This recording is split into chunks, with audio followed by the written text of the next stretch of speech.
Welcome everybody to Co-op Guild. This is Steve with an episode of Co-op Corner. This is our new segment where I look at cooperative games for the month of July. So try to do my best to cover all the games I know of that cooperative focus coming out in July. I might miss some, I apologize for that. But if you know of any that are coming, please drop them in the comments in the YouTube video, and that way other people can catch on to it. But I want to say hi to all our friends before we get started here. So I see Kim's here. Hey, Matt, how's it going? Chris, yes. And Ava's with a 19 and followed with a 1 roll. That's pretty awesome. So, let's see what we got here. It's, oh yeah, it's Elaine's here. How's it going? Awesome. Lots of friends. Hey, Elaine. Okay. But yeah, if you're first time joining us, welcome. Like I said, this is our news coverage. So, a shorter stream where we cover all the upcoming cooperative games that I know of, at least. So, but let's go ahead and dive into it. So we got a bunch of games to talk about. So the first one I want to talk about is currently live. It is Singularity Hex is the game. And this one is on GameFound. Oh, sorry, I'm pulling my notes. Just catching up here as I'm getting to this here. Hold on. Okay. Cool, I'm ready now. Yeah, on GameFound, it's 1 to 4 players. It's a sci-fi horror game. And the whole premise is basically you are space pirates and you're exploring the universe or the galaxy, whatever it is, and you come across an abandoned ship just floating out there. So you guys get curious, hop on board, and guess what? It's got horrors on it and also artifacts. So your goal is to collect, I believe, 9 artifacts to win the game without anyone dying from whatever you find in it. So it's going to be very replayable in that sense. It's definitely a standalone game. And as you go through it, you can be exploring the ship, flipping with tiles. Different tiles have different effects as you go, as you try to find the artifacts you want to get. So a lot of different monsters in there. I couldn't find a rule book, so I don't know all the nuances and details how this works. There's quite a few updates out there already, so you can kind of get a decent feel for it in there. But yeah, it looks like they also have some expansions they're planning as well for this one. But this one is currently on GameFound. If you are trying to find links to any of the games I talk about today, they will be in the video description. So take a look there. Yeah, so many horror games this year. It is, especially for. It's funny because I'm a big co-op fan, but I feel like there are so many cooperative horror games. So I think that's like the way to go. You know, if you want something that everyone can align on that's bad, horror, right? Or something like that. So, okay, so that one is currently live, like I said. Singularity Hex. The next one is launching tomorrow and is also a space game. This one is Deep Rock Galactic. If you are familiar with this channel, you know that I absolutely love this game. Too much co-op. Get out of here, man. I absolutely love this game. This one is... I'm all in. I'm all in on this one. So this is launching 3 new expansions. Rival Incursions, and Horrors of Hoxie's, and then a third one, which is a kind of electric snake, a coil, I think it's called, an eel. Interesting thing about that one, that monster is not a monster that shows up, or a creature that shows up in the video game, so that's very new to the board game space. So, we're such a cheer for DRG. Oh, good, Kim. I'm glad he's excited for it. I know, I never mentioned the game, Matt. I know, never talked about it. But I can talk... There's not much information on this, honestly, but I can make some inferences here, and a little bit I do know. So, the Rival Incursions is adding robots to the game, and one of them, you can see, actually, you can draw on the screen here a little bit. This miniature here, this diamond miniature, upside down obelisk? Diamond? Something, I don't know. You guys can help me with the shape of that one. Pyramid, that's it. Upside down pyramid, that's what I'm looking for. And that is a whole new mission in the video game. So you have to go destroy things that are powering its shields and go blow it up. Basically, it's a rival company that's trying to gather information. So you don't want that information. You gather all the resources for yourself. And so that's what that's going to be about. So a whole new mission with robots. Cool. The other one, the Horrors of Hoxie's. This one, I don't know what's all going to be in it, but they are adding the twins in it. So one of the missions you can do is a dreadnought hunt. So basically, it's a big boss battle. And in the game, you go find... right now, they just have like the standard boss, but there's 3 bosses total. There's the twins, and then there's a... I always forget the name of it. I would think of it like a Mama Dreadnought. It has like these sentries or guards coming out with it. You have to deal with. That one's, as far as I know, isn't. They haven't added the game yet, but this will add the twins to it. So basically, it's two dreadnoughts that pop out. You have to deal with both, attacking both of them equally. Please explain what a Hox is. Yes, Hoxes is the alien planet that you're mining, and that's thematically what it is. And so there's different regions on Hoxes that so there's like a lava spot, like a dark fluorescent spot, one that's in ice, one that's in like a swamp area, one that's like brambles everywhere. So like, so there's different areas on this planet, but the whole planet is Hoxes, is what it is. So, hey Steph, how's it going? Yeah, it's gonna be a lot for this game, Matt. The game's not cheap. The miniatures are excellent quality. The whole game is excellent quality, but yeah. So you're exploring the planet and it defends itself. Yes, Matt. We are the baddies in this one. Yes. And the company's bad too, because like the company doesn't care about you. Like they're there to get the resources. They don't care if you make it off the planet alive. As long as they get the resources, they're good. So yeah, you are the good guys, exactly. So yep. But it's a really fun game. It's action, dice chucking, but the unique thing about it is the mining aspect, where you can go wherever you want on the board. You can actually create your own paths and stuff, and good cooperation, that stuff, and it has a little mini campaign as well you can play. I'm all that. I love this game. So I also play the video game too, so that's my go-to video game. Oftentimes you'll see me jump on there every once in a while just to play a map or two. So. But yeah, that is launching tomorrow. I will definitely be watching that and backing that one. And we'll probably talk more about this on our Discord. So if you want to check out our Discord, go over there and hang out with us and talk about that game. Because I will always talk Deep Rock Galactic. That's by Mood, launching tomorrow. Okay, next one to talk about is Sail Legacy. And if you're familiar with this series of videos, you'd be like, wait a second, did you talk about this in the past? I did talk about this past. I had a date that was incorrect in the past. It was supposed to launch earlier this year. It is launching instead this month. So I'm pretty confident it is actually happening this month. The 8th is when it's happening. So this is a 2-player trick-taking legacy game. So you have to match the symbols to trigger your actions, and you're basically trying to work together to sail the ship along these different maps by applying different symbols to match them, stuff like that. And the maps are printed in a scenario book, which is pretty cool. This looks really cool, not gonna lie. I've not played Sail. I now want to play Sail. And also check out the Sail Legacy, because trick and taking games have done really, really well for us here. We tend to play a lot of those. So yeah, very much looking forward to seeing more about this one as it launches. But very small game. So you're looking for something small and you like trick-taking games, it's probably worth checking out. So it looks cool. Okay, so that is Sail Legacy. Next one we have is launching July 15th, and that is Emerald Echoes.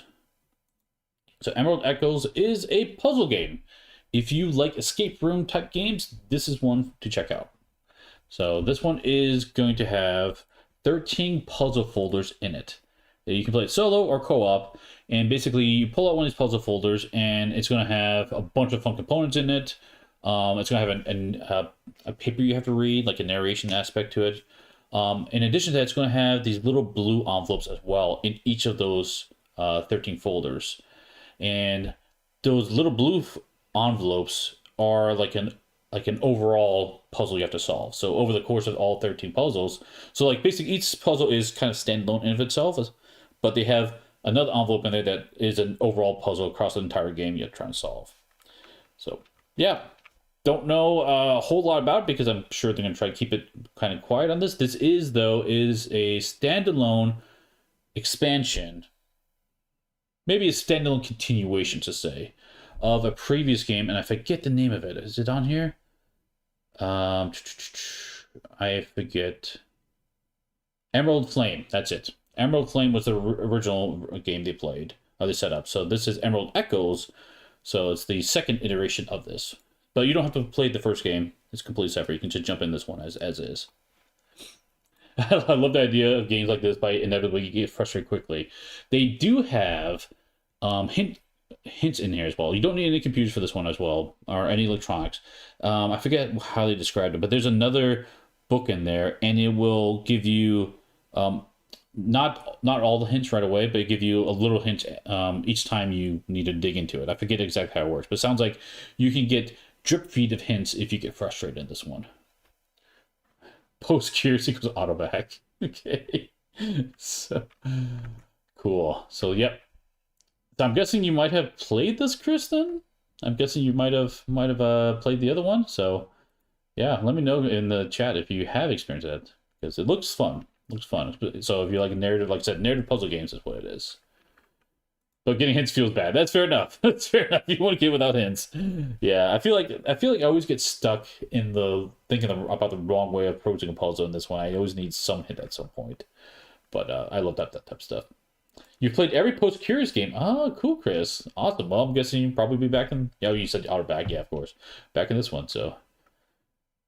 It's all me. It's well done. Yeah, for sure. Okay, that's Emerald Echoes by Post Curious. So this one, like I said, is launching. Oh my gosh, where's my notes? I forget my notes. There it is. Launching the 15th. The next one to talk about is also launching the 15th, and that is Echoes of the Sundering. This one I could talk a lot about because I actually have played this one. So this is a 1 to 5 player cooperative. I'll use the word deck construction open world game. I'm gonna use the word deck construction lightly because oftentimes you use that term deck construction, you are like picking out specific cards to put in your deck and building this whole strategy, kind of like a Magic the Gathering or like the Arkham Horror LCG, stuff like that. It's not like that. This is more deck construction in the sense that like you're gonna be putting together a deck, but the cards you put in there are based upon your decisions in the narration. This is very much a narrative-driven game. So if you're looking for a really good narrative experience, this is one to definitely check out. It does play 1 to 5 players. You must play 3 to 5 characters in this game, but it plays really well solo and up to the 5 because it has what's called companion mode. So any of the characters you're not actively controlling, you can put in companion mode, so they're very easy to run in that sense. I played this one managing with 1 character and 2 other companions, no problem. But yeah, it's very cool. So there's like 2 experiences how you play this one. One is you're going through the book and you're actually interacting with NPCs. They'll ask questions and you make decisions. And based on your decisions, you write down keywords into your journal, basically. And at some point, you come across a journal entry that says, "Oh, by the way, if you encounter this keyword, jump to this section, or jump to this other section if you encounter this other keyword." So like it's got this web of decision spaces as you play through this and experience the game. The combat is deck based, so you will have a deck of cards, and you have equipment out there as well, and you're basically building up. It's called stamina in this game, but I used to think of it as energy. And you're playing the cards to do different effects, to do damage, to heal, and stuff like that. But you also be putting tokens into a bag. You can see the bag on the screen here. And when you draw the tokens out of the bag, that is going to determine who gets attacked by the bad guys. The bad guys have multiple stages as you fight them and stuff like that. But yeah, very much it is a narrative-driven game. What publisher is this? Good question. I should have had that prepped. It is on this page. Let me scroll to the bottom of it. Because I forget the name off the top of my head. Wilderforge. Wilderforge is the name of this one. By the way, as you can tell on this page, the artwork is absolutely beautiful in this game. Very, very well done artwork. I can see here's one of the maps you do explore. One of the first maps. You go through the village and you choose whatever spot you go to, interact with. Like I said, if you like narrative experiences, this is definitely one to check out from that aspect. It's a very well set up from that standpoint. So that, and then like I said, if you want to see a video of this, I will have one on the channel dropping. So that'll be July 15th. This one launches. The next game we'll be talking about is launching on July 22nd. And this is not a new game, but it's a new iteration of it. And that is Sword and Sorcery, which is dungeon crawler I quite like. But this is the Teburu version of it. Now, if you know Teburu, that is the digital implementation of this. So this is They've done this with other titles already, but it is designed so you connect an app and you actually connect the pieces. You can see here, they all have different chips inside of them. And so this whole system will detect where the pieces move, what dice you roll, all that fun stuff, and it will kind of manage the game for you. That's how it works. It's a very cool concept. I've actually not tried this system yet. I need to at some point like find them at Gen Con or one convention to sit down and experience it. So I can speak more about it. But yeah, like I said, this is a new campaign for Sword and Sorcery, so it's nothing like the stuff they already released. But it is specifically designed for this digital implementation. So if you are interested in digital implementations like that, want to try out the system, check it out. If you don't want digital stuff, definitely skip. So, because that is the focus of this one. If you're not managing 22,000 cards at once, are you really playing Sword and Sorcery? Fair enough, man. There are a lot of cards in that game for sure. Yeah. Yeah, exactly. So, but yeah, that is launching later this month on the 22nd. Oh yeah, Sword and Sorcery is I should probably describe what that is real quick. It is a very much your classic dungeon crawl type game. So where you have powers and cooldowns, you level up, get different experience. Dice rolling, using the dice to activate abilities based on the symbols you rolled, all that fun stuff. Okay, we have one more game to talk about, and this one I have also played. This one's coming to Kickstarter, and I will have a video possibly even this weekend to share with you guys on this one. This is ExoTerra, launching July 22nd. This is a 1 to 4 player mech campaign game. Like I said, I have played this one. I have a video that will be coming out soon on this one. So this is a campaign game. You'll be donning your mechs. The mechs, they're called jackets in this game. And you'll be running around this board and basically battling other mechs and other robots on the board. And then there's lots of things to interact with. You can go to like ammo points. You can go rescue civilians, for example. You can, and each scenario is going to be different how they plays out. The different goals in this one. The maps themselves are on books, so the setup's actually fairly quick on that side. You just flip over a couple books, slide them together, you've got your map set up for that one. Mexican house to play, yeah. I was excited about this too, Matt, because there's not enough mech games out there, let's be real. So, especially co-op mechs, so very cool. The standout feature of this one, I will tell you this, is the customizability of the mechs. So in this one, you will choose a mech, and it has its own unique cards. This is mostly a deck-based game. And then you can choose different weapons, and you'll get some card sets based upon what weapons your mech can use. And each mech also has different parts it can use. Can't use all the parts in the game, but you'll be drawing cards from a generic deck and cards from specific companies. Because like certain companies can work with your mech, other companies can't work with it. So like there's a lot of variability in this game on that front. And then you can once you get these parts, you can buy them based upon basically experience you get in the game, to add these cards to your deck and customize it however you want. And you might be tweaking your mech how it plays for the mission at hand. So the scenarios do vary quite a bit. The nice thing is about it is it allows for a lot of different play styles. So you can have a very combat heavy mech, Kim, or a very support heavy mech, me.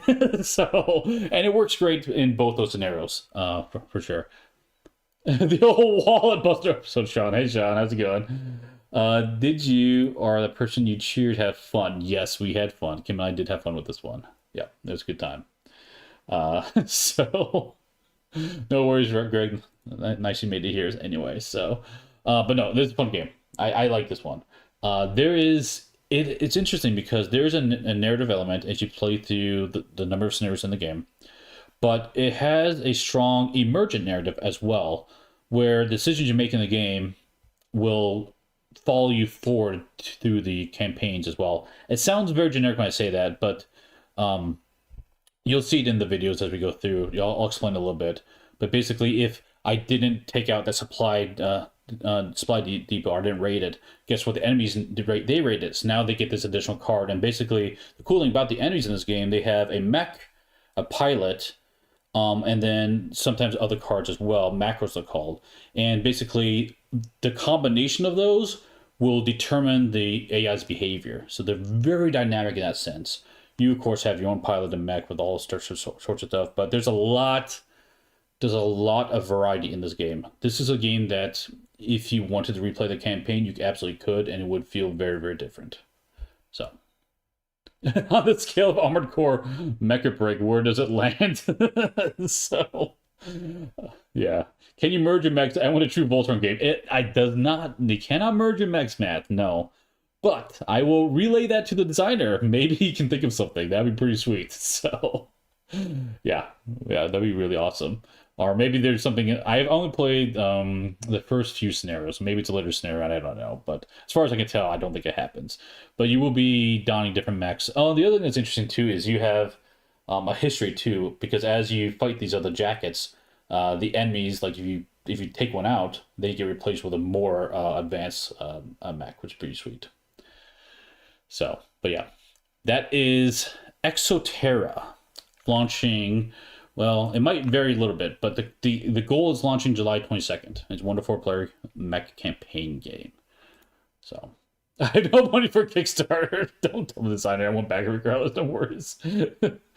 Yeah, crowdfunding is tough sometimes. It's expensive. So, Conquest Princess is a Voltron game. Absolutely.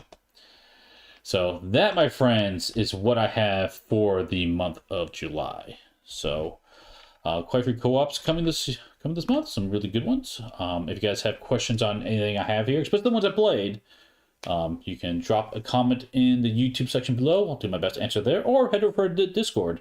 It's free to join, and I'm over there, very active there. You can ask any questions. I can do my best to help there as well. If you are a designer or a publisher and want your game added to this type of content, just email me and I'll do my best to get it included on the proper month. But otherwise, if you like this type of content, you want to support us, the biggest way to support us is subscribe and likes. That are the big thing. If you want to take it a step further, we do have Patreon or Ko-Fi. So those you can support us in addition to that. But I think that is going to end this stream today. Like I said, if you guys have any questions on anything you saw, I'll do my best to answer them. The rest of this week, we'll probably won't see any other content this week other than possibly ExoTerra. You might see a video of that at the end of this week. I need to get that cleaned up and ran by the designer first. So, and Steve saved $50. Thanks, Matt. Thanks. Cool. All right. Thanks everyone for watching. We'll see you next time at the guild. Bye bye.